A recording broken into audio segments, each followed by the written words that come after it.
बंदर की नादानी। एक बरगद के पेड़ पर बहुत से प्राणी रहते थे, पर वे सभी चुन्नू बंदर की शैतानी से बहुत ही तंग आ गए थे। बात भी तंग होने की ही थी। चुन्नू कभी पीछे से चुपचाप जाकर किसी बूढ़े बंदर की पूंछ खींचकर भाग जाता। बंदर पीछे मुड़कर देखे, इतनी देर में चुन्नू गायब। कभी वह किसी डाल को जोर से हिला जाता, इससे घोंसले में बैठी चिड़ियों के नन्हे बच्चे जोर जोर से डर कर चीं चीं करने लगते।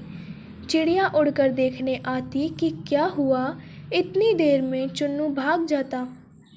सोनू गिलहरी के तो चुन्नू पीछे ही पड़ गया था।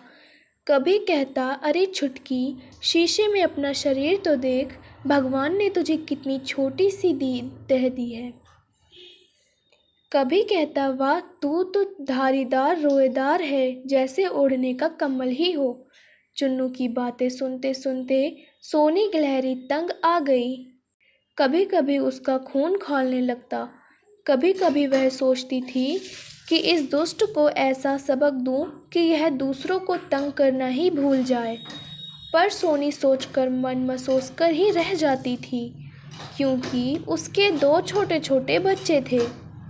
वह जानती थी कि गुस्सा आने पर चुन्नू अच्छा बुरा कुछ भी नहीं देखता है। गुस्से में आकर यह बच्चों को बहुत परेशान कर सकता है। बरगद के उसी वृक्ष पर एक वृद्ध लंगूर भी रहता था। वह इतना बूढ़ा था कि उसे ना तो ठीक से दिखाई देता था, ना वह कुछ काम ही कर सकता था। उसके हाथ पैर कांपते रहते थे। वह सारे दिन बैठा बैठा भगवान का भजन करता रहता। भगत लंगूर के नाम से वह सारे जंगल में प्रसिद्ध था।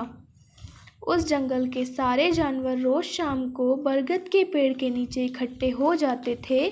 भगत लंगूर सभी को उपदेश देता था, अच्छी अच्छी बातें सिखाता था।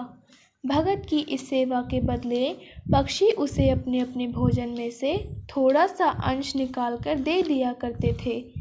वह भी दिन में बस एक बार प्रसाद के रूप में उसे ग्रहण करता था। शेष भोजन वह वृक्ष के सभी पक्षियों में बांट देता था।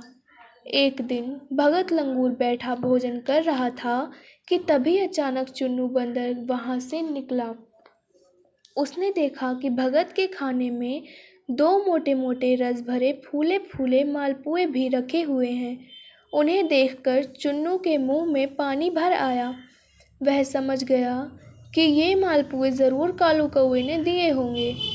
चुन्नू उससे मालपुए मांगता रहा, पर कालू कौवा उसे दिखा दिखाकर सारे पुए चट कर गया था। चुन्नू ने गर्दन घुमाकर चारों ओर देखा। इस समय वहाँ कोई न था। बस फिर क्या था, वह अपने लालच को ना रोक पाया। उसने चुपचाप भगत लंगूर के आगे से एक मालपुआ उठा लिया। जैसे ही वह उसे मुंह में रखने वाला था कि उसे सुना कि सोनी गिलहरी जोर जोर से चीख रही थी, चोर चोर पकड़ो। सोनी की पुकार पर सारे पक्षी वहां जमा हो गए थे। वास्तव में हुआ ये था कि सोनी चुपचाप पत्तों की आड़ में छुपी सारी बातें देख रही थी। पक्षियों को सोनी गिलहरी ने सारी बातें बताई कि किस प्रकार भगत के खाने से यह चुन्नू चोरी कर रहा था। यह सुनकर सभी पक्षी बड़े नाराज हुए। वे बोले, चुन्नू को धिक्कारने लगे। चुन्नू बेचारा शर्म से गड़ गया।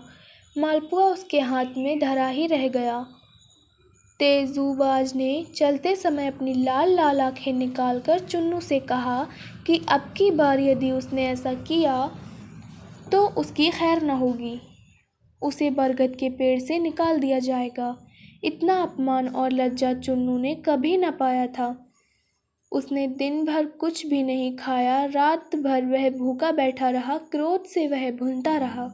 उसने सोनी गिलहरी से बदला लेने का निश्चय किया, क्योंकि उसके कारण ही चुन्नू को इतना अपमान सहना पड़ा था। सोनी को इसकी आकांक्षा पहले से ही हो गई थी। वह मधुमक्खियों से चुपचाप न जाने क्या बातें कर आई थी। सुबह सारे पक्षी अपने अपने काम पर चले गए। चुन्नू बंदर ने देखा कि सोनी गिलहरी भी खाने की खोज में चली गई है।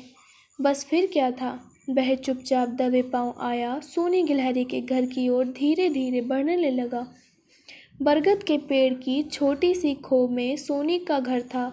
चुन्नू को पता था कि वहाँ उसके छोटे छोटे बच्चे होंगे। चुन्नू सोच रहा था कि हाथ डालकर उन बच्चों को उस खो से निकाल लेगा, पर यह क्या, चुन्नू का तो हाथ खो से बाहर ही नहीं आ रहा था। अब चुन्नू ने ध्यान से देखा कि खो का छेद तो बड़ा संकरा था। चुन्नू ने उस पर बिना ध्यान दिए आवेश में हाथ डाल दिया। अब चुन्नू बड़ा परेशान हुआ कि हाथ कैसे निकाले।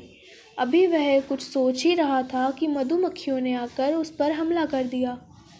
छत्ते से मधुमक्खियां निकलकर उस पर चिपटी पड़ी।